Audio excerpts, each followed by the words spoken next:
Hello बच्चों, स्वागत है आप सभी का हमारे चैनल फिजिक्स ज्ञान मुकेश नायक पर। मैं अमोल गौड़ी आप सभी का फिर से एक बार स्वागत कर रहा हूं और हम लोग देख रहे हैं मैकेनिकल प्रॉपर्टीज ऑफ फ्लूइड्स, जो है 12th स्टैंडर्ड का सेकंड चैप्टर। बच्चों, कल तक हम लोगों ने शेप ऑफ द ड्रॉप को देख लिया था। अब हम लोगों को देखना है excess pressure across the free surface. क्या देखेंगे बच्चों आज? अभी एक्सेस प्रेशर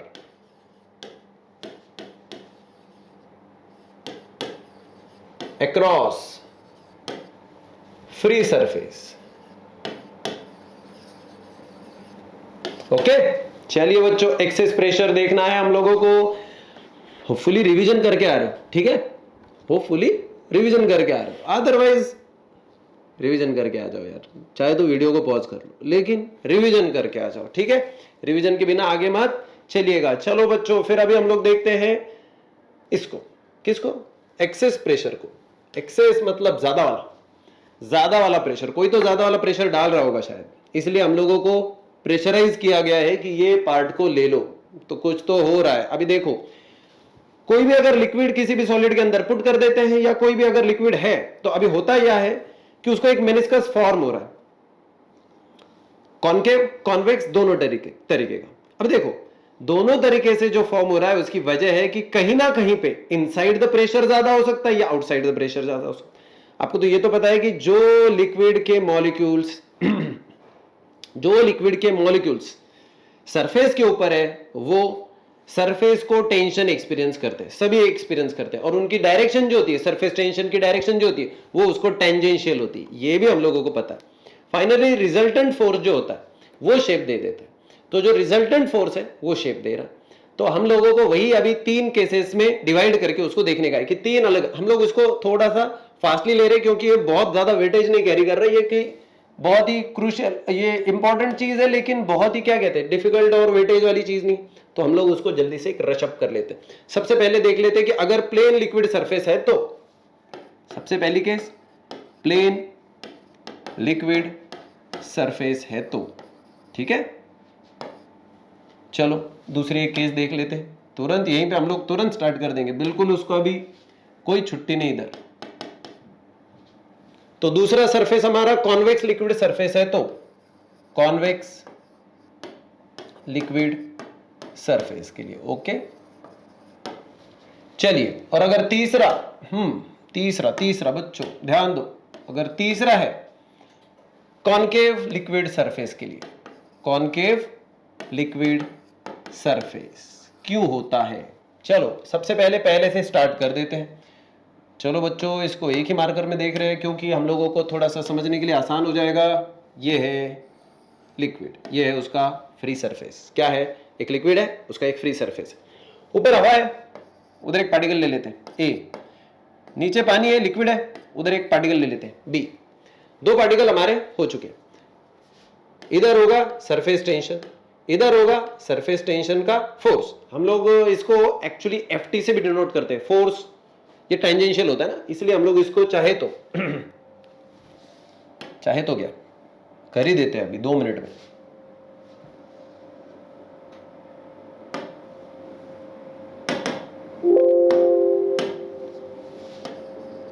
जी सेलेक्ट करके कर देते हैं। हाँ जी, हाँ जी। चलिए बच्चों, तो है ये है आपका, क्या हो गया इसको? ओ भाई साहब, चलो। ओ ये क्यों चिल्ला रहा है पहले बीच में? हाँ जी, आपका ध्यान है? तो ये है टेंजेंशियल फोर्स, और इधर भी है टेंजेंशियल फोर्स, जो कि आपका सरफेस टेंशन की वजह से आ रहा है। अब थोड़ा सा देखो कि ये फ्लैट क्यों है, ना ये कॉनकेव है ना ही ये कॉन्वेक्स है। वजह क्या है? सोचो। अपर पार्ट लोअर पार्ट का प्रेशर में डिफरेंस होगा क्या? बिल्कुल नहीं। सरफेस टेंशन में? बिल्कुल नहीं। इसीलिए फिर क्या हो जाता है, ये फ्लैट है। अगर डिफरेंस होता तो प्रेशर में डिफरेंस होता, प्रेशर में डिफरेंस होता तो अपर या लोअर पार्ट में कहीं ना कहीं पे इसको फर्क नजर आता। लेकिन ऐसा हो रहा है क्या बच्चों? ना, ऐसा ना होने की वजह से बच्चों समझने की कोशिश करो कि यहां पे क्या है, इक्वल फोर्स लग रहा है। तो हम लोग कहेंगे कि जो रिजल्टेंट फोर्स है, हम लोग इसको हर बार हर चीज को बहुत ज्यादा इधर लिखने की कोशिश नहीं करेंगे क्योंकि उसके चक्कर में हमारे काफी सारे लेक्चर बढ़ गए। अभी देखो, जो रिजल्टेंट फोर्स है हमारा सरफेस टेंशन की वजह से, सो हम लोग ये कहेंगे उसको resultant force due to surface tension. कितना हो गया बच्चों? 0। क्यों 0 हो गया? समझने की कोशिश करो। ऊपर से नीचे से दोनों साइड से अगर फोर्स इक्वल है और अपोजिट है, equal and opposite forces balance forces होते हैं और वो बैलेंस कर रहे एक दूसरे को, तो सवाल ही नहीं आता है। और इसलिए फिर ये जो है सो प्रेशर एट बी, अभी देखो प्रेशर एट बी देखो या प्रेशर एट ए देखो, दोनों क्या होंगे? सेम। तो हम लोग क्या कह सकते हैं? Pressure at A is equal to pressure at B, जिसके वजह से ये कैसा रहता है? प्लेन। जिसकी वजह से क्या रहता है? ये प्लेन। ठीक है बच्चों? क्लियर है बच्चों?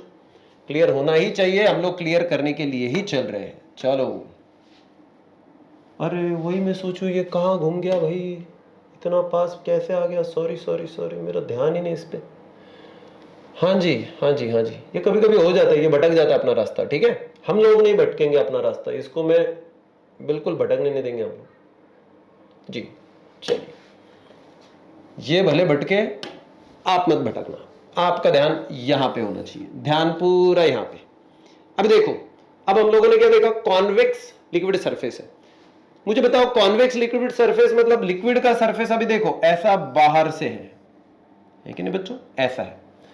अब यहां पे भी ए पार्टिकल है, यहां पे भी बी पार्टिकल है, सेम ऐसे ही केस ले रहे हैं बच्चों। अभी ध्यान दीजिएगा,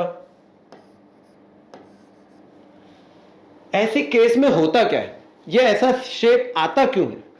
सोचो, एकदम सिंपल सी चीज बताता हूं आपको। देखो, एक बलून ले लो, ठीक है बच्चों?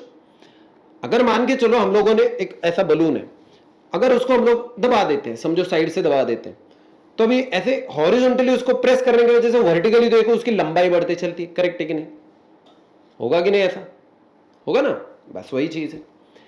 जैसे हम लोग फोर्स ज्यादा ऐसे नीचे दबाने वाला बढ़ जाता है, सरफेस टेंशन जो है वो नीचे जाता है ज्यादा, अगर वो ज्यादा हो चुका है, या कहो वो अगर वर्टिकली डाउनवर्ड ज्यादा है, तो ऐसे, और वो वर्टिकली डाउनवर्ड क्यों ज्यादा रहेगा? कोहेसिव फोर्स ज्यादा होगा। तो जैसे कि मर्क्यूरी की केस में हम लोगों ने देखा था, तो मर्क्यूरी की केस में आप लोगों ने वो पहले देखा नहीं था कि वो ऐसे क्यों शेप में आ जाता है, हमारे ऑब्ट्यूज एंगल क्यों क्रिएट करता है बच्चों? क्योंकि उसके कोहेसिव फोर्स एडेसिव फोर्सेस से ज्यादा हो जाता है, तो ये ऐसे दब जाता है। तो इसके वजह से क्या हो जाता है कि सरफेस टेंशन जो है ना वो नीचे एक्ट करने लग जाता है। तो हम लोग कहेंगे देखो, यहां पे एक फोर्स है एटमॉस्फेरिक, वो डेफिनेटली वर्टिकली डाउनवर्ड ही रहेगा, मतलब टुवर्ड दिस डायरेक्शन। अब सवाल ये है कि यहां पे जो फोर्स है, जो कोहेसिव फोर्स की वजह से रहेगा, या कहो एक रिजल्टेंट टेंजेंट फोर्स रहता है, वो वर्टिकली डाउन आ जाता है। सो हम लोग कहेंगे Ft जो है वर्टिकली डाउन एक्ट कर रहा है, कहां पे? बी पे। जिसके वजह से होता यह है कि बी पे प्रेशर बढ़ जाता है, और जैसे बी पे प्रेशर बढ़ जाता है, बी फॉर्म करता है कॉन्वेक्स। अंदर से कॉनकेव, बाहर से कॉन्वेक्स। सो बाहर से वो कैसे दिख जाता है बच्चों? कॉन्वेक्स शेप में। सो क्या हम लोग कह सकते हैं क्या कि देखो, कौन बढ़ रहा है बी पे? सरफेस टेंशन बढ़ रहा है, या कहो force due to the surface tension, resultant force. लेकिन उसके वजह से प्रेशर क्या हो रहा है यहाँ पे? सॉरी, वो कम, वो नीचे एक्ट कर रहा है, जिसकी वजह से यहाँ पे प्रेशर बढ़ रहा है। तो अगर ये प्रेशर बढ़ रहा है, तो ये कहां जाने की कोशिश करेगा? जहां पे उसको कम प्रेशर है, कम प्रेशर हवा का है, तो उधर जाने की ये कोशिश करता है, और इसलिए फिर इसका शेप कॉन्वेक्स हो जाता है। तो क्या हम लोग कह सकते हैं द रिजल्टेंट या Ft एट बी पॉइंट पे देखो क्या होता है? वो वर्टिकली डाउनवर्ड होता है, ये डाउनवर्ड एक्ट कर रहा है। ठीक है, अगर ये डाउनवर्ड एक्ट कर रहा है, कुछ लोगों को लगेगा कि फिर डाउन मतलब बी, तो फिर बी नीचे जाना चाहिए ना बच्चों। सारे के सारे फोर्स लगा रहे, वो हम लोग एक पार्टिकल के बारे में देख रहे सिर्फ।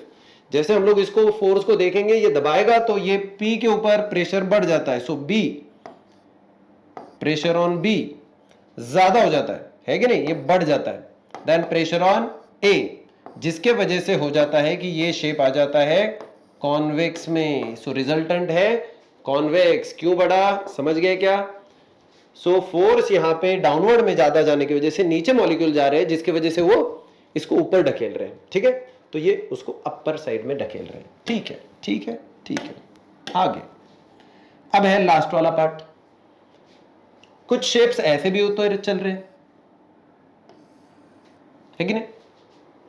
अब देखो, इधर से टेंजेंशियल फोर्स होता है, हमको भी पता है, ये Ft जो भी है थोड़ा सा ध्यान दीजिएगा, आपको समझ में भी आ जाएगा।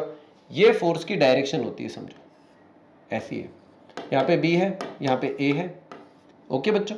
और ये एक तरीके का हमारा बन गया ये कॉनकेव शेप। अब ये अगर कॉनकेव शेप है, इसकी वजह एग्जैक्टली इसके अपोजिट, तो वजह भी अपोजिट है।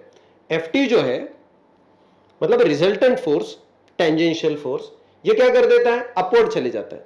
अब क्योंकि वो अपवर्ड चला गया, ऐसा किसमें देखने को मिला आपको, लिक्विड्स में। तो ऐसा क्यों हुआ, क्योंकि आप लोगों को पता है एडेसिव फोर्स वगैरह के बीच का रिलेशन पता है। तो जैसे वो एडेसिव बढ़ जाता है तो रिजल्टेंट ये सॉलिड के अंदर चले जाता है और उसकी वजह से क्या हो जाता है, अट्रैक्शन। तो ये यहां पे जो है हम लोग कह सकते हैं एफ जो है एट बी क्या हो जाएगा, अपवर्ड साइड में चल जाता है, जिसकी वजह से पीबी जो है, प्रेशर एट बी जो है वो कम हो जाता है, किसके कंपेरेटिवली, प्रेशर एट ए, जिसके वजह से फाइनली क्या होगा बच्चों, कॉनकेव शेप फॉर्म होता है। देखो इधर से ये प्रेशर ज्यादा है तो ये नीचे दबाएगा, और यहाँ पे प्रेशर कम है, यहाँ का ज्यादा नहीं होता है, यहाँ का हमेशा कांस्टेंट होता है, लेकिन इसके कंपेरेटिवली इसका कम हो जाता है। ये कम हो गया इसलिए फिर ये नीचे चला गया बच्चों, समझ गए क्या। और शेप कौन सा, कॉनकेव। कितना कलरफुल मस्त लग रहा है, 1 2 3, ध्यान दो और समझने की कोशिश करो। चलिए आगे बढ़े। चलिए अब हमें रूटीन लाइफ में हम लोगों ने देखा है कि बारिश गिरती है, बूंदे स्पेरिकल हो जाती है। हम लोग किसी भी सोप सॉल्यूशन को लेते हैं, उसको फुलाते हैं, बबल्स बन जाते हैं, स्पेरिकल होते हैं। इसे स्क्वायर टाइप क्यों नहीं होते, ट्रायंगल टाइप क्यों नहीं होते, हेक्सागोनल क्यों नहीं होते, कितना अट्रैक्टिव दिखते। हमेशा उसको हम लोगों ने अभी स्पेरिकल स्पेरिकल स्पेरिकल देख देख के बोर हो गए होंगे, है कि नहीं। तो ऐसा क्यों नहीं होता कि उसका शेप कैसा है बच्चों, स्क्वायर टाइप, ट्रायंगल टाइप, ऐसा वो पिरामिडल टाइप, ऐसा क्यों नहीं होता है। थोड़ा सा अट्रैक्टिव लगेगा, किसी डायमंड के कट मारे जैसा लगेगा, कितना खूबसूरत दिखेगा, लेकिन नहीं हो रहा है क्योंकि सरफेस टेंशन उसको अलाउड नहीं कर रहा है। क्यों नहीं अलाउड कर रहा है, देखेंगे अगले सेक्शन में। और अगला सेक्शन यही है, formation of bubbles and drops. क्या देख रहे हैं हम लोग अभी नए सेक्शन में, क्या देखेंगे बच्चों, हमें देखना है फॉर्मेशन बबल्स का। तो हम लोग ये क्यों हो रहा है ये देखेंगे अभी। सो एक्सप्लेनेशन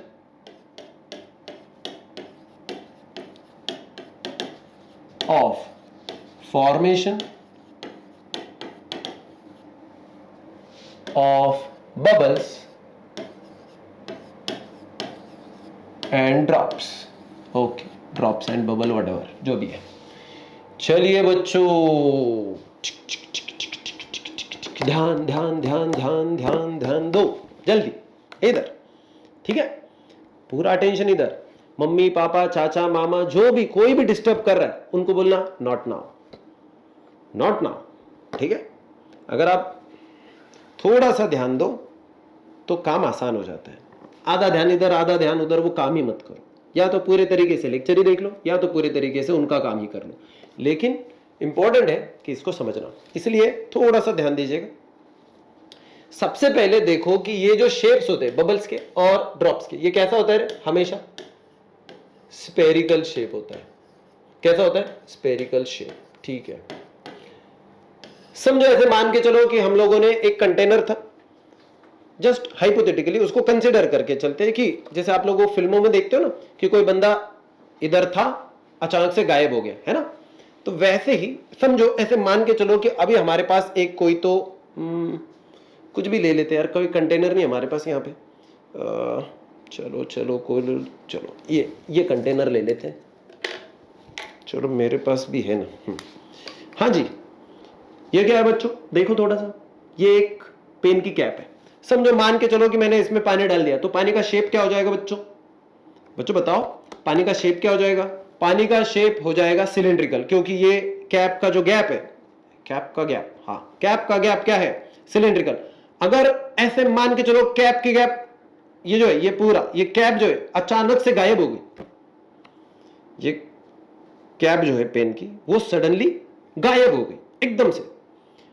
अब इसके अंदर जो लिक्विड है उसका शेप क्या था बच्चों, क्या था, सिलेंड्रिकल। तो वो सिलेंड्रिकल ही जाना चाहिए, लेकिन ऐसा नहीं होता। वो नीचे गिरते गिरते सबसे पहली चीज हो जाती है कि उसके ड्रॉप्स हो जाते हैं, और छोटे छोटे से ड्रॉप्स, और वो ड्रॉप सारे के सारे spherical spherical spherical spherical spherical. कैसे कैसे? क्योंकि ये ऐसा इसलिए होता है क्योंकि सरफेस टेंशन जो होता है उस it all happens because of, इसका कॉज देख लो, और कॉज ये है कि सरफेस टेंशन जो है वो डोमिनेट करता है ग्रेविटेशनल फोर्स को। इट ओ ओ ओ ओ क्या लिखते रहता हूं कभी कभी मैं, डोमिनेट्स द ग्रेविटेशनल फोर्स, या कहो ग्रेविटी। ओके बच्चों, तो ग्रेविटी को डोमिनेट कर देता है और इसलिए ऐसा होता है। लेकिन स्पेरिकली क्यों, देखेंगे। ध्यान है ना? सबसे पहले मैं एकदम आसान से उसको बता देता हूं, और वो फिर कैसे फॉर्म होता है, क्या होता है, वो बाद में देखेंगे। चलो पूरा ध्यान इधर समझो। मान के चलो एक लिक्विड का कोई भी शेप है, ट्रायंगुलर शेप है। अब होता क्या है, बाहर से एटमॉस्फेयर है और अंदर है ड्रॉप, है ना? अंदर मतलब पूरे लिक्विड है। अब मुझे बताओ किसका फोर्स ज्यादा होगा, लिक्विड और एयर के बीच में जो फोर्स है वो, या फिर लिक्विड और लिक्विड के मॉलिक्यूल के बीच का, मतलब adhesive force between the liquid and air, या liquid and liquid cohesive force ज्यादा होगा। तो कोहेसिव फोर्स, क्योंकि लिक्विड के मॉलिक्यूल बहुत पास पास में है, तो वो क्या कर देते हैं, हर दिशा से सेंटर पे equal direction at toward the centre वो इक्वल फोर्स लगाने की कोशिश करता है हर सरफेस के मॉलिक्यूल के ऊपर। अब आप सोचो कि किसी चीज के ऊपर अगर इक्वल फोर्स लग रहा है, इक्वल कह रहा हूं मैं, इक्वल, तो इधर से सेम फोर्स, इधर से सेम फोर्स, पीछे से सेम फोर्स, तो क्या हो जाएगा, वो सारे के सारे इक्विडिस्टेंट आ जाएंगे, सारे के सारे इक्विडिस्टेंट आके रुकेंगे। तो इक्विडिस्टेंस आ जाना, इसका मतलब ही कौन सा शेप फॉर्म होता है, ऐसा कहां होता है, ट्रायंगल में होता है क्या? नहीं, इक्विडिस्टेंस नहीं होता है। फिर कहां होता है, स्क्वायर में? नहीं, कहीं पे भी नहीं होता है। सिर्फ एक ही शेप होता है जिसमें ऐसा होता है, और वो होता है स्फीयर, इसलिए वो बन जाता है spherical due to surface tension. ऐसे मान के चलो कि जैसे हम लोग एक नॉर्मली अगर खिंचाव पैदा हो जाए ना हाथों पे, और हम लोग अगर पीछे पीछे सब के सब अगर पीछे पीछे पीछे चले जाएंगे, ऐसे मान के चलो कि आप लोग अभी 10 लोग हो, ठीक है, और 10 लोगों ने आपस में हाथ पकड़ के खड़े हैं। अगर आप किसी स्क्वायर में भी खड़े रहेंगे ना, 10 लोग, कहां चलोगे पेन? हाँ जी। सो अगर आप लोग ऐसे हाथ पकड़ के स्क्वायर में भी खड़े रहेंगे ना, समझो 12 लोग हैं, इधर 3, इधर 3, इधर 3, इधर 3, और खींचो एक दूसरे को जोर जोर से।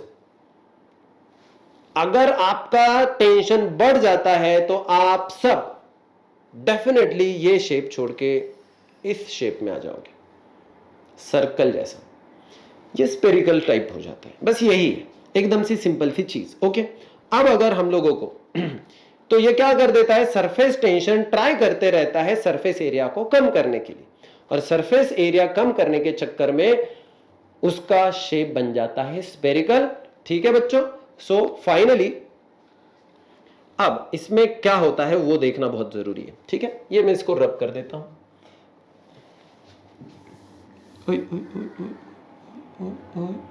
और वेट वेट बेटा, वेट वेट, ये मैंने शायद मूव वाला बटन दब गया है। ठीक है, इसको रब करना है हमें। ठीक है, सी ठीक है।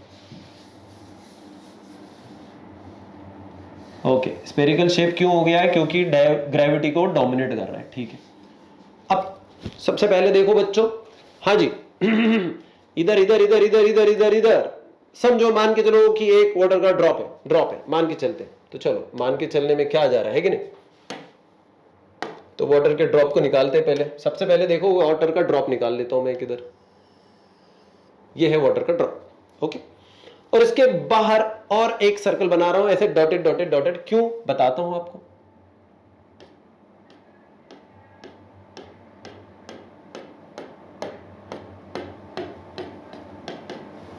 हाँ जी, ये बन गया। ठीक है बच्चों, अब देखो यहां से लेके यहां तक एक रेडियस है बच्चों। क्या है बच्चों? एक रेडियस है। सेंटर से लेके उस ड्रॉप तक एक रेडियस है, कितनी है? आर।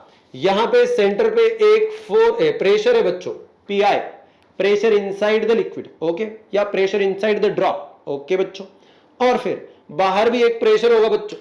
कौन सा बच्चों? Pressure outside. PO is pressure outside, pi is pressure inside. Simple है क्या? ओके ओके ओके, दो प्रेशर है। ठीक है, अब देखो सो हम लोगों ने कंसिडर किया कि एक स्फेरिकल ड्रॉप है और हम लोगों ने पीआई को ले लिया है pressure inside,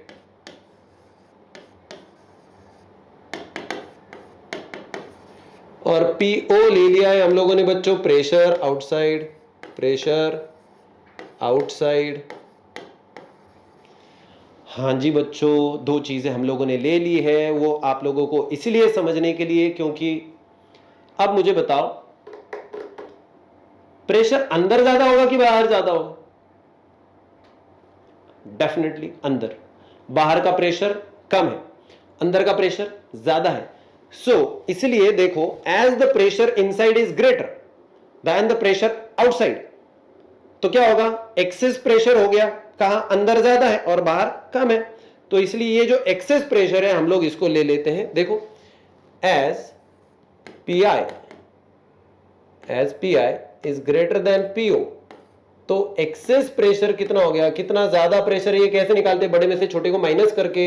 so excess pressure is equal to PI minus PO. पियो मत पियो, पानी पियो बस, ठीक है? नहीं तो बोलोगे भैया क्या पिलाने को बोल रहे हो, पियो पियो बोल रहे हो कब के। हाँ जी हाँ जी हाँ जी हाँ जी, ये यहां तक समझ गए क्या? तो आउटसाइड प्रेशर और इनसाइड जो प्रेशर है उन दोनों के बीच का हम लोगों को क्या निकालना था बच्चों? डिफरेंस। अब हम लोग एक काम करेंगे ऐसे मान के चलो कि हम लोगों ने ड्रॉप को, ध्यान है ना आपका, एक वर्क डन किया है हम लोगों ने, और हम लोगों ने ऐसे मान के चलो कि ड्रॉप का रेडियस बढ़ा दिया। क्या कर दिया हम लोगों ने? ड्रॉप का रेडियस बढ़ा दिया। पहले आर था और उसको कितने से बढ़ा दिया हम लोगों ने? समझो इतने से बढ़ा दिया, तो ये जो बाहर वाला सर्कल था ना इतना हो गया। एक्चुअली वो बहुत स्मॉल चेंज है, ओके? ये दिखाने के लिए बहुत छोटा, मैं इसको चिपक के निकाल दो तो आपको समझ में आता क्या? नहीं, इसलिए हम लोगों ने उसको समझने के लिए थोड़ा सा ये बना दिया। सो ये है, मान के चलो ये जो बढ़ चुका हुआ रेडियस है ना वो है डेल्टा आर। तो सेंटर से लेके इसका डिस्टेंस कितना हो गया? R plus delta R, okay? Delta for change. So ये चेंज रेडियस है, ओके बच्चों? अगर ये ऐसा है, अगर ये ऐसा है, मतलब ऐसे ही है एक्चुअली। चलिए, तो अब होगा क्या देखो, let the radius increases from, let radius increases from कितनी तेरे पहले? आर टू कितनी हो गई रे अभी? सेंटर से लेके आर प्लस डेल्टा आर हो गया। तो एरिया भी बन गया, अब एरिया भी, उसका सरफेस एरिया भी चेंज हो गया होगा। समझो, मान के चलो पहला इनिशियल। सो यहां पे एक चीज याद रखना कि डेल्टा आर ये बहुत ही स्मॉल है और इसलिए फिर प्रेशर इनसाइड ऑलमोस्ट कांस्टेंट ही रहता है, ओके? ये चीज याद रखना, as delta R is very small, क्योंकि वो बहुत छोटा है तो क्या हो जाता है? प्रेशर इनसाइड जो है वो ऑलमोस्ट कैसा रहता है बच्चों? कांस्टेंट है, ओके? अब देखो, थोड़ा सा ध्यान दीजिएगा, अब थोड़ा सा ध्यान ही देना हमारे लिए बहुत जरूरी है, तो थोड़ा सा ध्यान दीजिएगा। इनिशियल सरफेस एरिया निकालो, इनिशियल सरफेस एरिया A1 कितना होगा रे बच्चों? स्पेयर का सरफेस एरिया पता है आपको? 4 पाई आर स्क्वायर से निकालते हैं हम लोग, करेक्ट है कि नहीं? तो 4 पाई आर स्क्वायर, छोटे वाले का, तो 4 पाई आर स्क्वायर, ओके बच्चों? ठीक है। बाद में हम लोगों ने उसको बढ़ा दिया है, तो बढ़ गया तो कितना हो गया फाइनली? फिर फाइनल, तो final surface area is equal to A2 is equal to final surface area. देखो कितना होगा बच्चों? 4 पाई अपनी जगह पे, लेकिन आर नहीं है। अब रेडियस बड़े वाले की कितनी है? आर प्लस डेल्टा आर, तो आर प्लस डेल्टा आर, और उसका क्या है बच्चों? स्क्वायर है। देखो यहां पे आर था, छोटे वाले का रेडियस, बड़े वाले का रेडियस कितना है? आर प्लस डेल्टा आर, तो आर प्लस डेल्टा आर का स्क्वायर। क्या हम लोग इसको थोड़ा सा सिंप्लीफाई कर पाएंगे क्या? बिल्कुल। 4 पाई ए प्लस बी का होल स्क्वायर करो तो ए स्क्वायर मतलब आर का square plus 2 R delta R 2 into A B plus delta R का स्क्वायर, करेक्ट है कि नहीं? चलो अब इसको, ये पूरे इसको मल्टीप्लाई करते हैं 4 पाई से, सो ये बनेगा 4 pi R square plus 4 into 2, ये हो गया 8 पाई जैसे कि वैसा, और आर डेल्टा आर प्लस ये 4 पाई, फिर से वापस से इसको मल्टीप्लाई करेगा डेल्टा आर स्क्वायर। ये कौन बन गया बच्चों? A2। बट लेकिन एज, समझो हाँ थोड़ा सा, ये मत समझना मैं इधर लिख रहा हूं, आप पे ध्यान नहीं, मेरा पूरा ध्यान है, आपका ध्यान होना चाहिए बस। बट A2 इधर इधर इधर इधर, A2 जो है ये तो सब ठीक है, लेकिन मुझे बताओ कि डेल्टा आर कैसा है रे बच्चों? बहुत छोटा है। तो डेल्टा आर का स्क्वायर कितना होगा बच्चों? और भी छोटा। कुछ लोगों को लगेगा कि स्क्वायर करने से हमेशा वैल्यू बढ़ जाती है, ना बच्चों, स्क्वायर करने से हमेशा वैल्यू बढ़ती नहीं है, कुछ केसेस में कम भी हो जाती है। जैसे कि बताता हूं, जस्ट हाइपोथेटिकली मान के चलो, देखो यहां पे मैं निकाल के दिखाता हूं आपको एक, फिर से मुझे उसको रब करना है। देखो अगर मान के चलो डेल्टा आर की वैल्यू है 0.2, ओके 0.2 कुछ भी ले लो, उसको फर्क नहीं पड़ेगा। तो डेल्टा आर का स्क्वायर आपको लगेगा कि बढ़ गया होगा बच्चों, नहीं, डेल्टा आर हो जाएगा 0.2 इंटू 0.2 स्क्वायर हो गया। अब 0.2 इंटू 0.2 देखो, 2 इंटू 2 4, एक के बाद दो के बाद, दो के बाद डेसिमल। अब मुझे बताओ कौन बड़ा है? ये बड़ा है कि ये बड़ा है?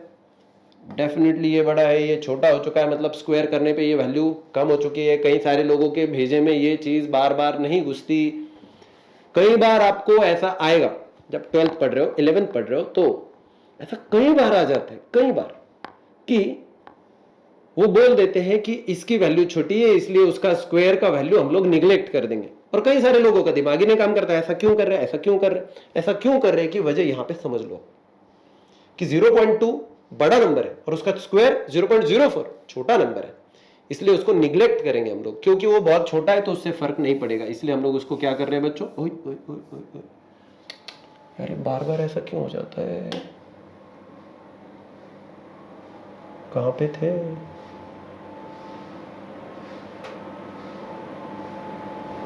जी कभी कभी ये टाइम खा लेता है इसकी वजह से।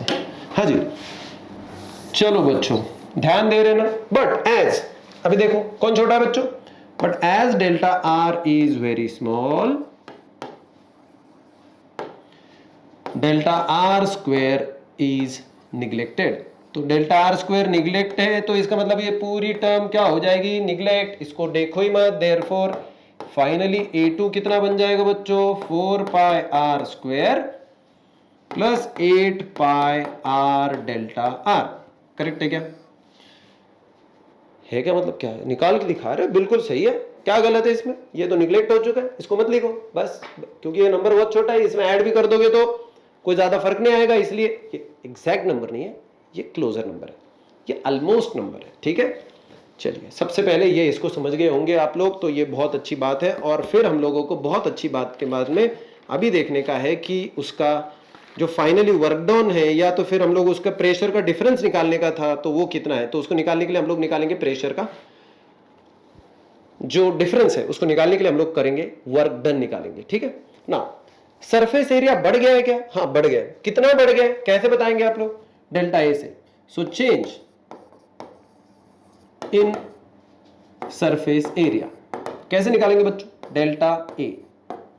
मैं इसको थोड़ा सा अलग से लिखता हूं, डेल्टा ए बार बार वो दिखेगा तो अच्छा नहीं लग रहा है आपको। ठीक है, सो D A. So D A हो जाएगा बड़े में से छोटे को माइनस करके, पहला वाला छोटा था बाद वाला बड़ा था, सो A2 में से A1 को माइनस कर दो। अब A2 कौन है बच्चों? ये इधर है आपके सामने, 4 पाई आर स्क्वायर को plus 8 pi R delta are, ये हो गया पहला वाला A2 का, माइनस पहले वाले का एरिया। पहले वाला का एरिया का है इधर इधर इधर इधर इधर, अरे हे भगवान, इनिशियल, हाँ इधर इधर, मुझे मिलता क्यों नहीं कभी कभी। माइनस 4 पाई आर स्क्वायर, ये कैंसिल हो जाएगा इसके साथ, तो बचेगा कौन? D A is equal to 8 pi R delta R. क्या आपको दिख रहा है? बहुत नीचे लिख रहा हूं, ऊपर कर देते हैं, चलो स्क्रीन को ऊपर कर देते हैं। हमें बस यहां तक जो चीजें बिल्कुल पता होनी चाहिए वो यहां तक रखेंगे। ओके जी, चलिए बच्चों, मेरे बच्चों यहाँ पे ध्यान दो, प्यारे बच्चों, आप लोग पूरा ध्यान यहाँ पे रखेंगे, मुझे पता है आपका पूरा ध्यान यहाँ पे है। क्या है? चलिए, सो ये आ गया हमारा इक्वेशन फर्स्ट। डी ए की वैल्यू पता होनी चाहिए, तो डी ए की वैल्यू कितनी है? 8 पाई आर डेल्टा आर। आ गया बच्चों? चलिए अब हमें क्या है, अब सोचो समझो, मान के चलो कि मैंने इसका सरफेस एरिया बढ़ा दिया। कैसे बढ़ाया होगा? मैंने फोर्स लगाया होगा डेफिनेटली, इसलिए वो एरिया बढ़ गया होगा। तो इसका मतलब उसके ऊपर कुछ तो वर्क डन हुआ है। तो हम लोग पहले वर्क डन निकालेंगे और दोनों तरीके से निकालेंगे, ठीक है। सबसे पहले देखो, work done to increase the surface area is stored as a surface energy. तो अभी देखते हैं यहाँ पे, अभी हम लोग आगे बढ़ रहे हैं, थोड़ा सा ध्यान दीजिएगा क्योंकि इसमें हम लोगों को बहुत ही जरूरी कॉन्सेप्ट देखनी है, इसको लिख के ही आगे बढ़ेंगे। कभी कभी ये बोर्ड छोटा हो जाता है हमारे लिए, इसलिए हम लोगों को ये थोड़ा सा मुश्किल चल जाता है ना। थोड़ा सा ध्यान दीजिएगा। To increase,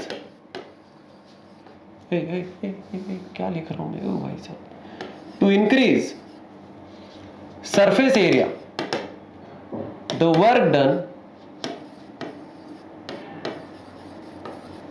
there is a work done. अब ये जो वर्क डन हुआ है वो स्टोर हुआ है, there is a work done which is stored as surface energy, which is stored as surface energy। तो सबसे पहले वर्क डन निकालो। अब वर्क डन कैसे निकलेगा बच्चों? therefore क्या मैं कह सकता हूं, वर्क डन अब ये stored as a surface energy हो चुका है। तो सरफेस एनर्जी, फिर से मैं बार सरफेस एनर्जी हो गया है। तो सरफेस एनर्जी का फॉर्मेशन क्या होता है, या उसका फॉर्मूला क्या होता है बच्चों? T into D A, correct है कि नहीं? Surface tension into surface area. तो अगर ये ऐसा है, अभी सरफेस एरिया है क्या हमारे पास? इक्वेशन फर्स्ट में है ना, क्यों नहीं है? सो टी, और इधर कौन है रे? 8 पाई आर डेल्टा आर। बन गया क्या ये कौन है बच्चों? Work done. सरफेस एरिया को बढ़ाने के लिए वर्क डन किया था। कितना किया था? तो इतना किया था, समझे?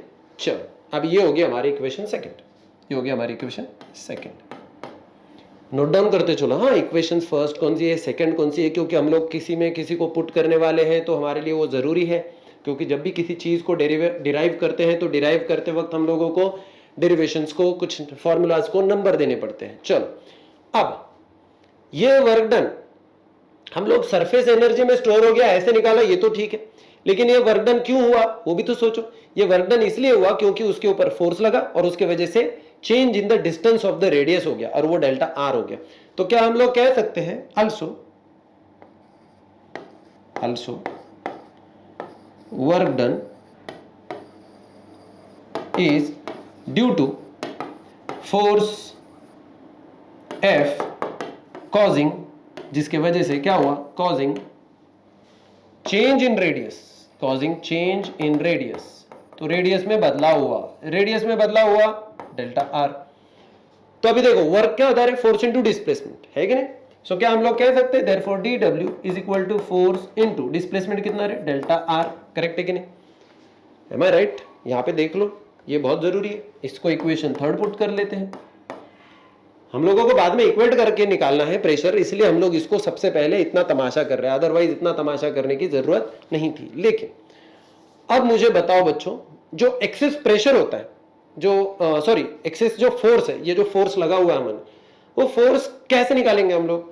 प्रेशर की टर्म में आ सकता है ना। सो एक्सेस, यहां पे लिख रहा हूं मैं, थोड़ा सा बड़ा कर रहा हूं, इसको ये कर रहा हूं मैं here. Excess force F is equal to excess pressure, जो भी एक्सेस प्रेशर इनटू क्या? Pressure into what? डिस्प्लेसमेंट। तो डिस्प्लेसमेंट कितना हुआ? Delta R. तो अभी चलो इसकी वैल्यू पुट कर देते हैं। Therefore F is equal to कितना हो जाएगा? एक्सेस प्रेशर कितना होता है रे? एक्सेस प्रेशर कौन है? एकदम शुरुआत में देखा था, देखो, PI माइनस PO, है कि नहीं? सो एक्सेस प्रेशर क्या था रे? Difference between the inside pressure and outside pressure. Correct है कि नहीं? ये तो हो गया। और अभी इसमें कौन आपको इनटू सरफेस एरिया, यहाँ पे हम लोग पाई आर नहीं लेंगे, सॉरी रेडियस नहीं, इनटू फोर्स इनटू एरिया होता है, सो सरफेस एरिया, सो इनटू सरफेस एरिया। तो अभी सरफेस एरिया कौन होता है? वो मैंने गलती से इसका फॉर्मूला लिख दिया था, 4 पाई आर स्क्वायर। हाँ जी, तो चलो बच्चों, so P I minus PO into surface area, क्योंकि प्रेशर होता है फोर्स अपॉन एरिया, तो ये हो गया force is equal to pressure into area. तो ये हो गया बच्चों। अब ये बनेगी हमारी थर्ड इक्वेशन। चलो, ये बन गया हमारी थर्ड इक्वेशन। थर्ड ही है ना? हाँ, ये सेकंड थी, ये थर्ड है जी, बिल्कुल। अब एक काम करो, इधर फोर्स है ना, कहां पे, इधर, इसकी वैल्यू यहां पे रख देंगे, ठीक है।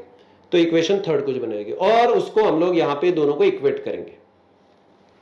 तो सबसे पहले मैं एक काम कर देता हूं, पुट 3 इन 2, हमारे पास क्या आ जाता है 2 में कर देते हैं। सो dw इज इक्वल टू, क्योंकि आपके बुक में ये एक एक्स्ट्रा स्टेप यूज नहीं की है लेकिन मैं कर रहा हूं, तो फोर्स की जगह पे ये यूज करो। सो फोर्स की जगह पे कौन, P minus PO upon 4 pi R square, correct है, ये हो गया। अब देखो ये वाली वैल्यू यहां पे पुट कर दी, इनटू ये डेल्टा आर बाकी था ये पुट कर दिया, ओके।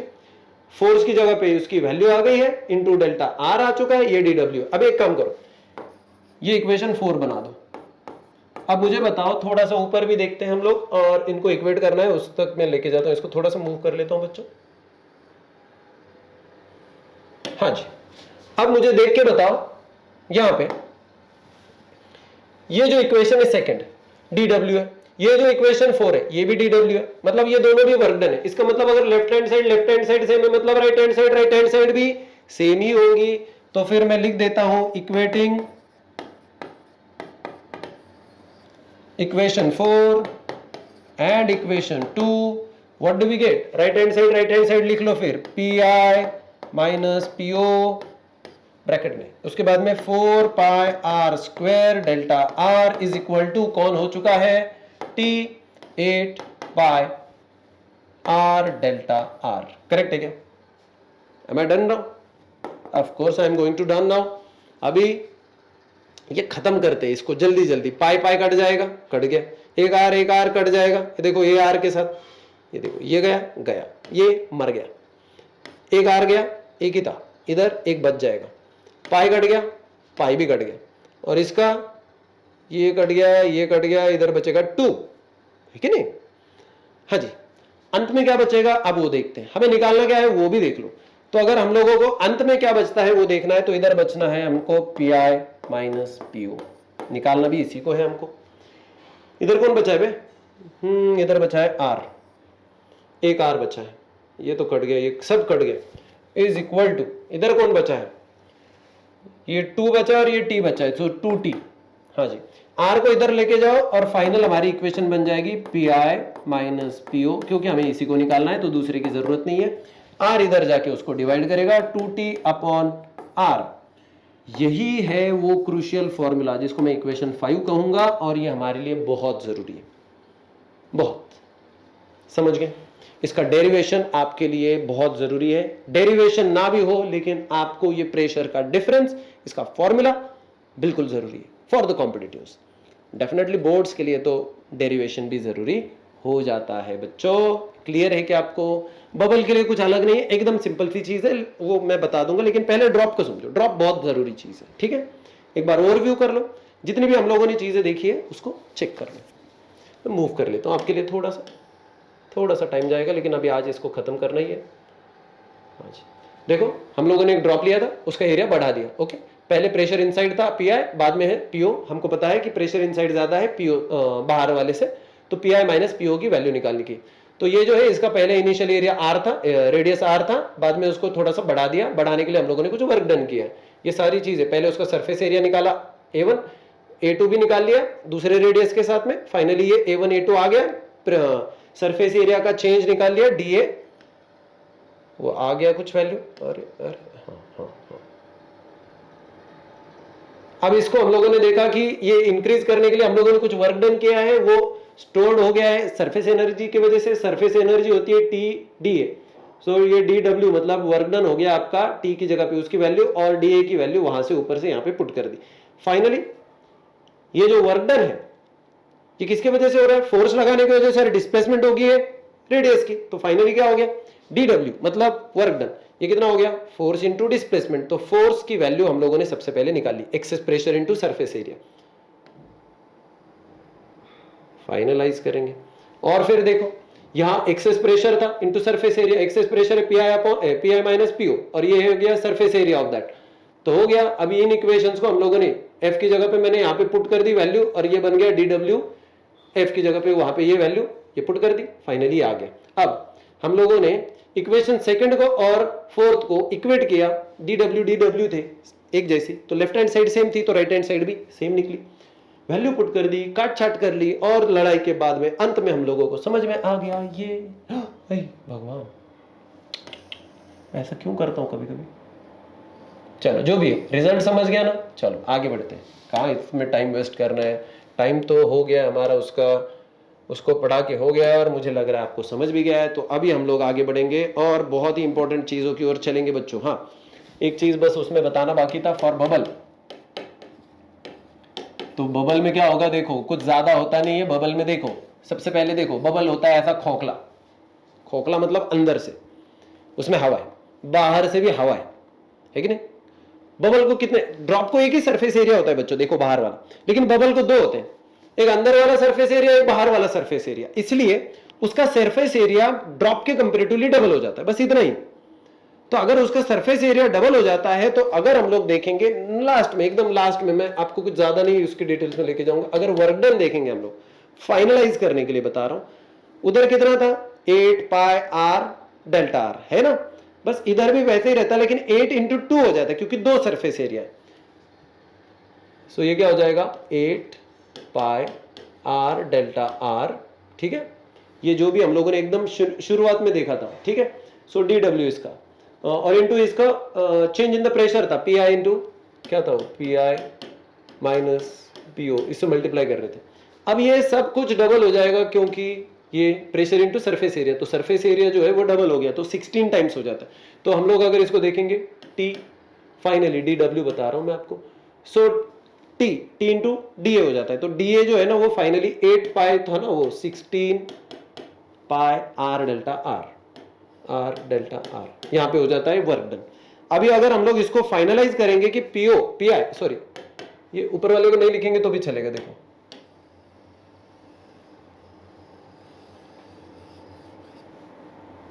हाँ जी। So P I minus PO is equal to, उधर क्या करें 2t अपॉन आर था ना, इधर भी वही हो जाता है, लेकिन उसको 2 टाइम से मल्टीप्लाई करेंगे तो ये बन जाता है 4t अपॉन आर। ओके, कोई फर्क नहीं बच्चों, कोई फर्क नहीं, बस एक ही फॉर्मूला याद रखने का, ये बबल के लिए है, जितना ड्रॉप के लिए ना उसके दुगना कर देने का, डबल, क्योंकि दो सरफेस एरिया, इसलिए बाकी सब जैसे कि वैसा है। ओके डन डन, इसको अलग से टाइम देने की जरूरत नहीं है, नहीं तो फिर वापस से वही इक्वेशन, फिर सरफेस एरिया, ये वो, उतना झमेला क्यों करना है जब सिंपल से चीज समझ में आ रही है तो।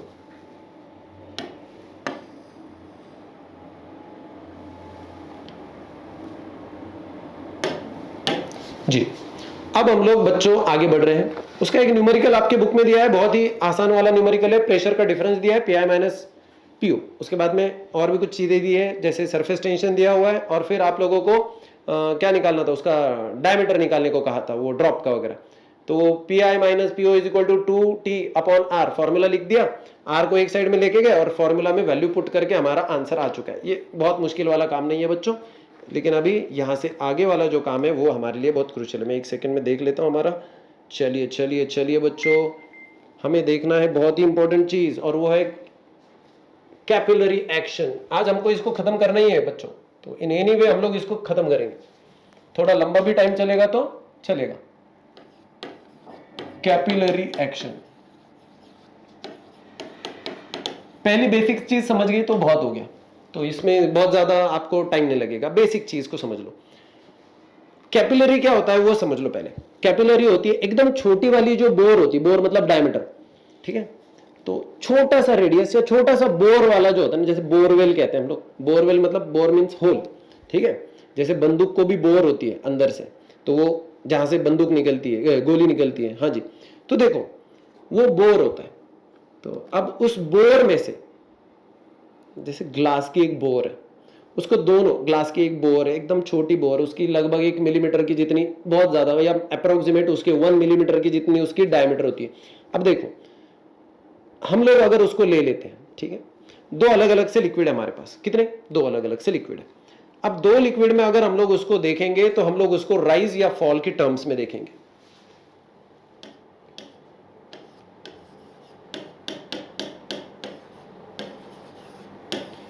एक होगा फॉल और दूसरा होगा बच्चों कैपिलरी राइज, ठीक है। दूसरा क्या होगा? Capillary rise.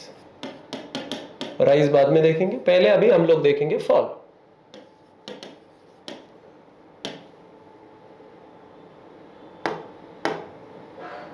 जी, तो चलो बच्चों, हमें पहले देखना है कैपिलरी का फॉल। अब होता क्या है, देखो सबसे पहले यहां पे देखो, ये समझ गए तो उधर का ऑटोमेटिकली समझ जाएगा। मान के चलो कि आप लोगों ने एक कैपिलरी है और उसको मर्क्यूरी में डाल दिया। फॉल कहां पे होता है? समझो मर्क्यूरी में। तो मर्क्यूरी में देखते हैं। सबसे पहले समझने की कोशिश करो, जो सरफेस को बिल्कुल भी गीला नहीं कर रहा है, ऐसा है मर्क्यूरी, ठीक है। वो बिल्कुल भी वेट नहीं कराता है, ठीक है। So there is no wet surface of it. अब ये देखो,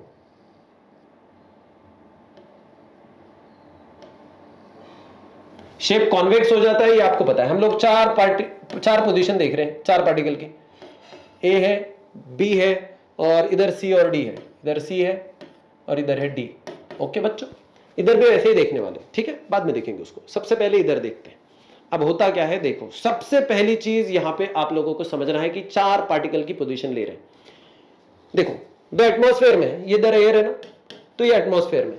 तो एटमॉस्फेयर में दो है, एक कैपिलरी ट्यूब के अंदर वाला ए, बाहर वाला जो है वो है सी।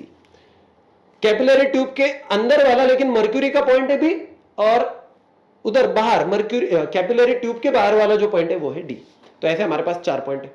चार पॉइंट के ऊपर चार प्रेशर होंगे। सो इसका प्रेशर है पी ए, इसका प्रेशर है पी बी, इसका प्रेशर है पी डी, और इसका प्रेशर है पी सी। ओके, समझ गए? क्लियर है फिलहाल तो? ठीक है, चलिए अब आगे बढ़ते हैं। हम लोगों को देखने का है कैपिलरी का फॉल। तो अगर कैपिलरी का फॉल हमें देखना है तो उसको फॉल को देखने के लिए बेसिक सी चीजों को ध्यान दो। बेसिक चीज है, ओके। सबसे पहले मुझे बताओ, बहुत ही इंपॉर्टेंट चीज होती है, जो चाहे तो साइड में नोट बोल के लिख लो। जो हमारी कॉनकेव साइड होती, जो हमारी कॉनकेव साइड होती, मतलब ये वाली साइड, अगर ये ऐसा है ना, ये तो अंदर वाली साइड कॉनकेव हो चुकी है और ये बाहर वाली कॉन्वेक्स है।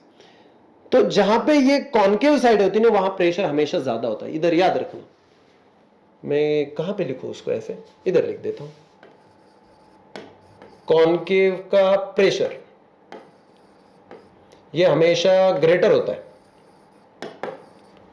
देन कॉन्वेक्स का प्रेशर। कॉन्वेक्स साइड का जो प्रेशर है ना, उससे ज्यादा ही होता है। ये याद रखना आप लोग, बस इतना याद रखोगे तो काफी इंपॉर्टेंट चीज है, ये समझ में आ जाएगी। अब देखो, अगर ऐसा है तो कैपिलरी के अंदर वाली चीज को देखते हैं। कैपिलरी ट्यूब है, कैपिलरी ट्यूब के अंदर वाली चीज देखो। कॉनकेव साइड कौन सी बच्चों? नीचे वाली, पीबी की। सो इसलिए देयरफॉर क्या हम लोग कह सकते हैं, पीबी इज ग्रेटर देन पीए। कह तो सकते हैं, बिल्कुल कह सकते हैं, बिल्कुल। सवाल यही है, देखो आपको ये समझ में आ रहा है क्या? देखो, ये अंदर वाली साइड मतलब मर्क्यूरी के अंदर वाली साइड कौन सी बच्चों? कॉनकेव। बाहर वाली साइड है convex.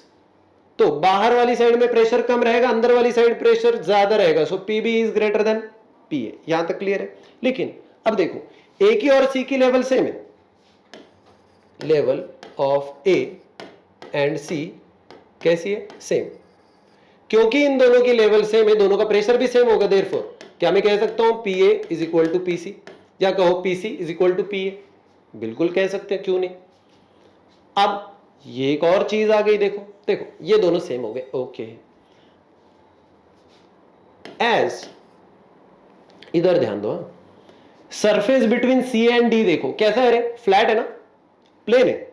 As surface between C and D कैसा है बच्चों?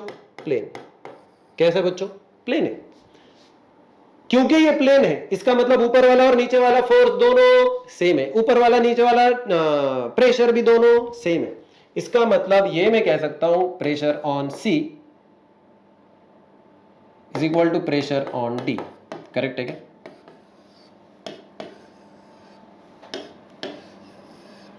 बहुत जरूरी जरूरी बातें हो चुकी है। अब देखो यहां पे इधर इधर इधर इधर इधर इधर इधर इधर इधर ए का प्रेशर सी के बराबर है और सी का प्रेशर डी के बराबर है। इसका मतलब ये मैं कह सकता हूं क्या कि therefore pressure on A is equal to pressure on C is equal to pressure on D. अब सवाल ये है, पहले देखो पीबी जो है पीए से बड़ा है, पीए से बड़ा है, तो पीसी से भी बड़ा होगा और पीडी से भी बड़ा होगा, क्योंकि ये तो इन तो सेम है। सो क्या हम लोग कह सकते हैं इधर दोनों को कंपेयर करते हुए दैट प्रेशर ऑन डी, ये देखो बी बड़ा है ना, सो ये उल्टा लिखते हैं, मतलब थोड़ा सा काम आसान हो जाएगा। अरे अरे अरे ये क्यों रब हो रहा है, pressure on A is equal to pressure on C is equal to, अब देखो therefore observing the above equations we can say that the pressure on B is greater than, क्योंकि अभी A और D सेम है तो उससे अगर A से बड़ा है तो D से भी बड़ा ही होगा, so pressure on D correct है क्या? हाँ जी। अब यहां पे ही सबसे एक लास्ट वाला जो पार्ट है ना वो क्रूशियल है, वही समझना है हमको। B का प्रेशर ज्यादा है, B का प्रेशर ज्यादा है D से।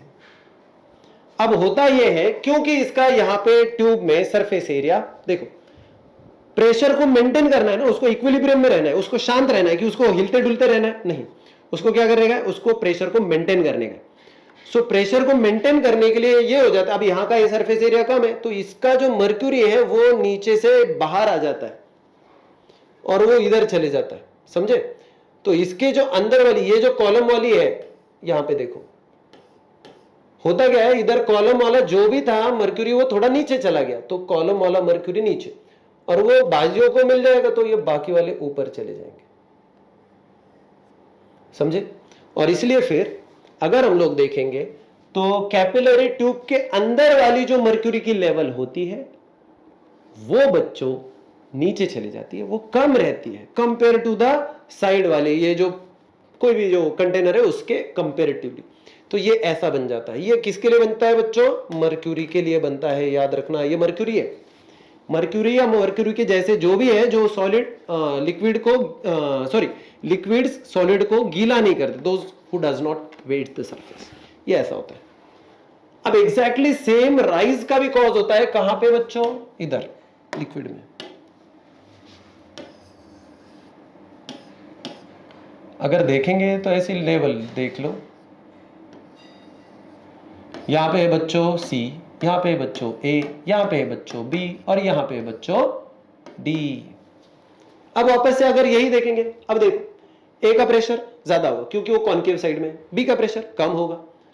अब B और D दोनों सेम लेवल पे होंगे तो इसलिए दोनों का प्रेशर सेम। अब ये दोनों यहां पे फ्लैट सरफेस इसलिए इनका सेम, तो यहां पे क्या हो जाएगा देखो, PB is equal to PD is equal to PC, ये तीनों का प्रेशर सेम हो गया। ओके, अब ये तीनों का प्रेशर सेम है लेकिन यहां पे देखो इन दोनों में PA का प्रेशर ज्यादा है, किससे? PB के प्रेशर से, करेक्ट है कि नहीं, है ना? अब देखो PA का प्रेशर ज्यादा है इन तीनों से, तो इसका मतलब PA का प्रेशर, इसका प्रेशर इन तीनों से भी ज्यादा है ना? अगर B से ज्यादा है और B अगर इन दोनों के सेम है तो इसका मतलब ये ऐसा हो गया। अब देखो प्रेशर को इक्विलिब्रियम में मेंटेन करने के लिए वाटर क्या कर लेगा, अभी राइज कर लेगा, क्योंकि प्रेशर को आपको यहां पे इक्विलिब्रियम में लाने का है, तो यहां से ये दब जाएगा और पानी अंदर घुस जाएगा और ये चले जाएगा कुछ ऐसे ऊपर, तो यहां पे चला जाएगा ये rise in the level of the water हो जाएगा। समझे? क्लियर है बच्चों? ये समझ गए तो इसके एग्जैक्टली अपोजिट इधर आ जाता है। सो देखो इक्विलिब्रियम को मेंटेन करने के लिए ये सारा खेल चलते रहता है, ठीक है बच्चों? अभी देखो अब एक लास्ट वाली एक्सप्रेशन है, फिर हमारा ये पूरा पार्ट खत्म हो जाएगा, तो इसको मैं थोड़ा क्विकली लेने की कोशिश करता हूं। दो मेथड है जिसकी वजह से हम लोग इसकी एक्सप्रेशन निकाल सकते हैं और इसकी एक्सप्रेशन न्यूमेरिकल्स के लिए बहुत जरूरी है, इसलिए मैं ले रहा हूं उसको, बहुत जरूरी है, ठीक है? एक्सप्रेशन फॉर राइज और fall in the capillary, expression for rise और फॉल, एक्सप्रेशन फॉर राइज और फॉल इन कैपिलरी। तो कैपिलरी में जो भी कोई वाटर होगा, कोई भी लिक्विड होगा, उसमें राइज हो रहा है या फॉल हो रहा है, तो वो उसकी वजह कुछ तो होगी और वो वजह जानने के लिए हम लोग दो मेथड से उसको एक्सप्रेशन निकालेंगे। मेथड जो है वो पहली देख लेते हैं। पहली मेथड क्या कहती है बच्चों? देखो हम लोग इसको नहीं क्या प्रेशर के डिफरेंस के हिसाब से निकाल सकते हैं, यूजिंग प्रेशर डिफरेंस। सो इसमें क्या यूज करेंगे? Using pressure difference, pressure difference. चलो बच्चों मुझे बताओ प्रेशर का डिफरेंस है, ऐसे मान के चलो अभी हम लोगों ने पानी लिया है, तो इधर पानी अलग है, जैसे अभी चलो देखो थोड़ा सा सिंपल सा काम है, इसको ध्यान दो, इधर कैपिलरी है, पानी का लेवल इधर कम है और इधर ज्यादा है, करेक्ट है कि नहीं? यहां से लेके यहां एक कॉलम है। अब प्रेशर का डिफरेंस के वजह से यहां पे क्या हो गया, राइज हो गया। तो राइज का कॉज क्या है? प्रेशर का डिफरेंस। तो प्रेशर का डिफरेंस निकालने के लिए हम लोग देखो वो प्रेशर का डिफरेंस और लिक्विड का राइज, ये दोनों को इक्वेट कर देंगे तो हम लोगों को समझेगा। फाइनली ये जो लिक्विड का कॉलम है, इसकी जो जितना भी इसका क्या कहते हैं हम लोग प्रेशर है, तो वो प्रेशर देखो, प्रेशर का आपको पता है कितना होता है, एच रो जी। लिक्विड कॉलम वाला याद है क्या? एकदम शुरुआत में लिया था वो हमेशा, इसलिए फिजिक्स में नहीं क्या, पत्तों का बंगला मैं इसलिए कहता हूं, नीचे का जिसका बेस ही भूल चुके हैं ना, उसको ऊपर ऊपर वाली चीजें नहीं समझ में आ जाती। तो ये क्या क्रिएट करता है बच्चों? प्रेशर में डिफरेंस।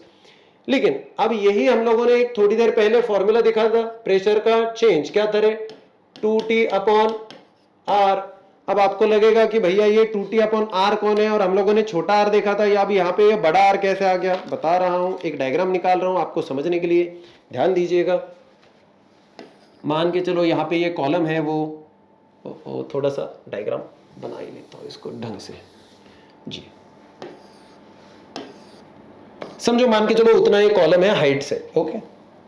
यहाँ पे इसको बच्चों एक कर्व, ये नीचे सारा लिक्विड है, करेक्ट है क्या? अब देखो इसका फोर्स जो रहेगा वो अलोंग द टेंजेंट रहेगा, तो इस डायरेक्शन में रहता है इसका टेंजेंशियल फोर्स, करेक्ट है ना? तो हम लोग क्या कह सकते हैं उसको बच्चों, ये कौन है? Ft। तो ये हो गया Ft। लेकिन इसके भी दो कंपोनेंट होंगे बच्चों, क्योंकि ये ऐसा है तो फोर्स के दो कंपोनेंट, एक वर्टिकल है एक हॉरिजॉन्टल है, तो वर्टिकल कंपोनेंट कौन होगा? यहाँ पे एंगल बन गया, अभी देखो यहाँ पे ये हो गया Ft, अब ये एडजेसेंट साइड है तो ये बन गया Ft cos थीटा। इधर इधर देखने का ही नहीं, क्योंकि वो फोर्स बैलेंस हो रहा है वॉल के फोर्स के साथ में, तो उसको देखने का ही नहीं, उसको बात ही नहीं करने की उसके ऊपर। अब देखो, और दूसरी चीज एक इंपॉर्टेंट आ जाती है बच्चों, अभी यहाँ पे हम लोग इसको तो देख रहे हैं, लेकिन यहाँ पे हमारे लिए ये इसका फोर्स का काम तो अभी नहीं है एक्चुअली। चलो एंगल के साथ में देख लेते, ये थीटा है, यहाँ पे थीटा बन जाएगा, ये है इसकी बोर की रेडियस, और ये जो है ना वो जो मेनिस्कस बना रहा है उसकी रेडियस, तो वो बड़ी आर हो जाती है, तो ये है बड़ी आर, ठीक है। तो ये बोर की रेडियस है, वो मेनिस्कस जो फॉर्म करना है तो मेनिस्कस की रेडियस है। मैं चाहे तो इधर लिख देता हूं, आर जो है रेडियस ऑफ कैपिलरी ट्यूब, और कैपिटल आर जो है, कैपिटल आर कौन है बच्चों? रेडियस ऑफ मेनिस्कस, वाटर जो मेनिस्कस फॉर्म कर रहा है ना उसका रेडियस है ये, ओके। चलो अभी ध्यान दीजिएगा, ये हो गया बच्चों, अभी ये फॉर्मेशन हो चुका है। अभी देखो थोड़ा सा ध्यान देके इसको समझने की कोशिश करो। अब ये तो हो गया हमारा, ये तो बन गया, लेकिन हम लोग टी जो है टेंशन का हम लोगों ने एक ही कंपोनेंट यूज किया जो मैंने आपको बता दिया, वर्टिकल कंपोनेंट है कि नहीं बच्चों? क्योंकि राइज हो रही है तो इसका मतलब उसका सिर्फ वर्टिकल कंपोनेंट काम कर रहा है, हॉरिजॉन्टल तो कैंसिल आउट हो रहा है। तो इसका मतलब ये है कि अगर मैं इसको लिखूं एच रो जी, थ्योरी को सुनो, हाँ मैं जो बता रहा हूं वो हर चीज को मैं लिख नहीं सकता हूं। तो H rho G is equal to क्या हो जाएगा बच्चों? 2, जैसे कि वैसा टी की जगह पे टी कॉस थीटा, क्योंकि सिर्फ वर्टिकल कंपोनेंट यूज हो रहा है, और फिर लास्ट में फाइनली इसको नीचे आ जाएगा एक आर। तो यहां पे हम लोग वो ले लेते हैं कैपिलरी ट्यूब का रेडियस, ये हमारा इक्वेशन बनेगा बेसिक। अब अगर मैं इसी इक्वेशन को फाइनलाइज करना चाहूं और मैं क्या निकालना चाहूंगा कि कितनी हाइट बढ़ चुकी है, तो हाइट को निकालने के लिए मैं क्या करूंगा? रो जी को इधर लेके भगाऊंगा, और फाइनली ये बनेगा 2T cos theta upon rho R G, ठीक है, रो आर जी। ये बन गया हमारी इक्वेशन। किस मेथड से? फर्स्ट मेथड से। ये मेथड फर्स्ट है हमारे, ठीक है। तो ये मेथड यूज कर रहे हैं हम लोग, ये मेथड 1 है, ये मेथड 1 है, ठीक है, जिसमें हम लोगों ने प्रेशर के डिफरेंस को यूज किया और फाइनलाइज कर दिया। लेकिन ये मेथड छोड़ के हमारे पास एक और भी मेथड है बच्चों, तो हम लोग इसको कहेंगे कि हम लोग फोर्सेस की मेथड को यूज करेंगे। अभी क्या यूज करेंगे हम लोग बच्चों? फोर्स की मेथड को। पन्ने उड़ क्यों रहे हैं? हाँ जी, तो फोर्स की मेथड को यूज करते हैं और फिर चेक करते हैं। थोड़ा सा ध्यान दीजिएगा, इसको मैं मेथड को आगे लेके चल रहा हूं।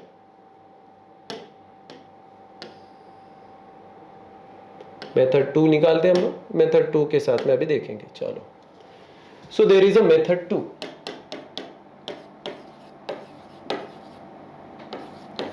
तो मेथड 2 के सेम फॉर्मूला निकालना है, कुछ अलग नहीं, लेकिन फोर्सेस को यूज करके भी हम लोग निकाल सकते हैं, यूजिंग फोर्सेस। चलिए बच्चों, इसके लिए भी एक डायग्राम की जरूरत पड़ेगी हमें।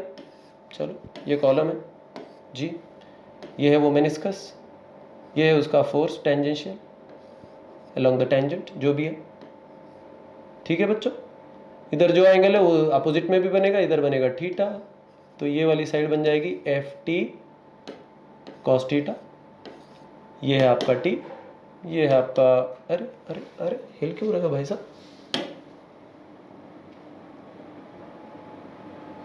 आपके लिए मेहनत ले रहे हैं भाई साहब हम, आप कहाँ भागे जा रहे हो। हाँ जी, तो ये हो गया आपका cos cos cos cos F T cos theta हो गया।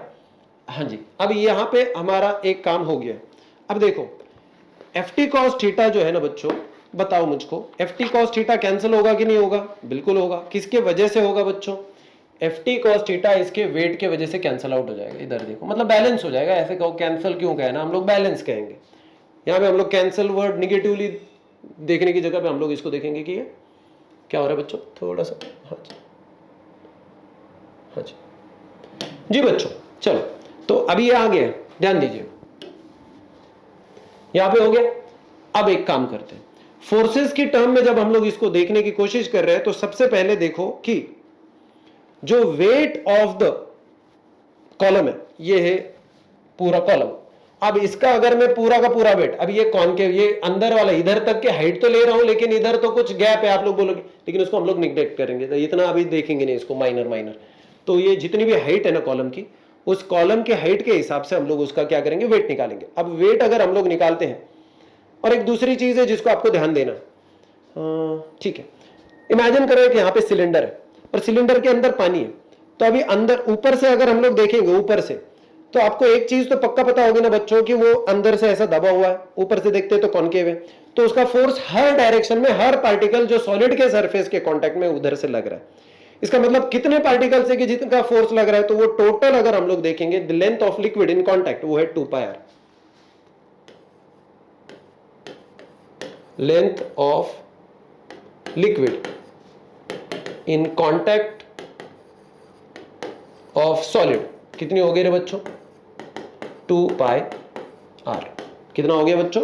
2 पाई आर। यहां पे क्लियर है आपको? ये सबसे इंपॉर्टेंट चीज है, ये सबसे पहले ध्यान रखो। अब force due to surface tension अगर हमें निकालने का है, force due to surface tension, so F T is equal to क्या रहेगा रे बच्चों? उसको निकालते हैं हम लोग, ध्यान दो, force due to surface tension निकालने का है, तो वो surface tension into the length of contact होती है, surface tension into length of contact.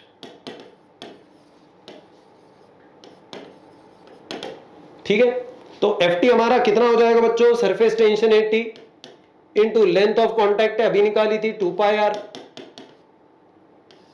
Clear है? ये बन गया हमारा फोर्स ऑफ सरफेस टेंशन। तो समझ गए, क्योंकि टेंशन का फॉर्मूला आता है फोर्स अपॉन लेंथ, तो सरफेस फोर्स का फॉर्मूला हो गया टेंशन इंटू लेंथ। ओके, ये आ गया हमारा। इसको हम लोग कुछ इक्वेशन फर्स्ट वगैरह भी पुट कर सकते हैं, कितना है, चलो। और इसका डायरेक्शन कौन सा रहेगा? डायरेक्शन along the tangent है ना, along the tangent।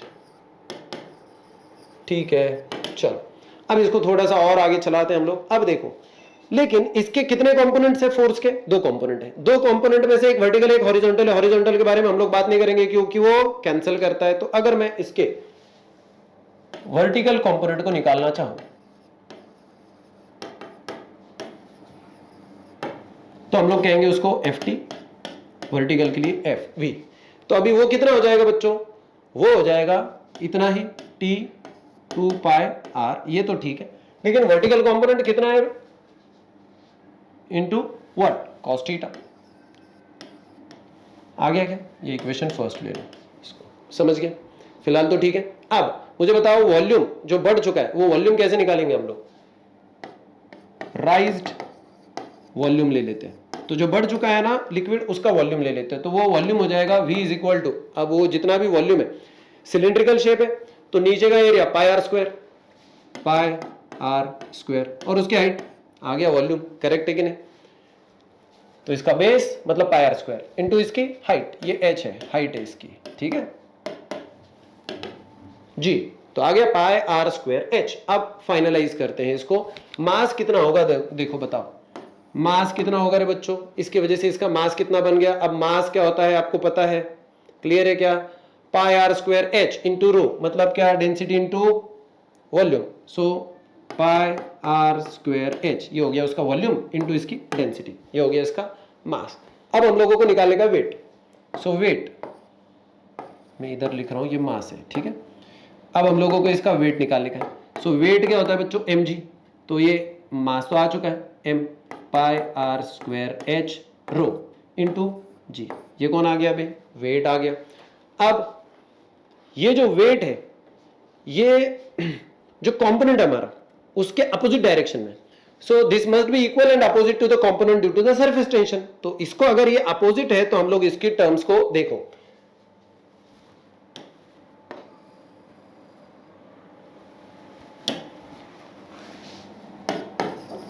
This is opposite and equal to surface tension, क्योंकि वेट नीचे खींच रहा है और सरफेस टेंशन उसको अपवर्ड डायरेक्शन में एक फोर्स लगा रहा है। तो अपवर्ड डायरेक्शन में जो फोर्स लग रहा है उसकी वैल्यू हम लोगों को पता है, और वेट की वैल्यू अभी हम लोगों ने निकाली है। तो इसलिए क्या हम लोग कह सकते हैं, वो एक दूसरे को क्योंकि बैलेंस कर रहे हैं, तो फाइनली क्या हो जाएगा? पाई आर स्क्वायर h रो जी है क्या? रो जी अब भी जो देखा वो इक्वल हो जाएगा किसके? जो हम लोगों ने पहले देखा था, और वो क्या था? t into 2 pi R into क्या था? Cos theta cos theta cos theta. दोनों इक्वेट हो गए। अब हम लोग एक काम करें, हमें निकालने का क्या है? हमें निकालने का h। तो h को एक साइड में रखो, बाकी सबको उधर भगाओ। पाई पाई वैसे भी कैंसिल हो रहा है, एक r इस r के साथ में कैंसिल हो रहा है। अब फाइनलाइज अब अगर हम लोग कर देंगे ना इसको, तो क्या बनेगा देखो एकदम अंत में 2t cos थीटा, इधर बचने वाला ये 2 बचेगा, t बचेगा। ये देखो ये r मर गया, इधर एक r है, ये पाई मर गया पाई के साथ, और कुछ मरने वाला है क्या? 2t, ये तो चले गए, 2t cos थीटा बचा, 2t cos थीटा। अब इधर से जो बचे हैं ना उसमें से हाइट इधर रखो, बाकी के दोनों को इधर लेके जाओ। नीचे कौन हो गया फिर बच्चों? रो जी और r रो जी। ये वही इक्वेशन है बच्चों जो हम लोगों ने थोड़ी देर पहले देखी थी। किसके लिए? प्रेशर डिफरेंस के हिसाब से। अब ये फोर्स के हिसाब से आ गया है। क्लियर है आपको? चलो ठीक है बच्चों, ये हो गया कैपिलरी राइज, कैपिलरी फॉल। इसके लिए बेसिक इक्वेशंस हम लोगों ने समझ लिए हैं। अब हम लोगों को फाइनलाइज जब हम लोग करेंगे इसको, न्यूमेरिकल्स खत्म हो जाते हैं। थोड़ा सा न्यूमेरिकल, एक न्यूमेरिकल दिया हुआ है उसको चेक करो।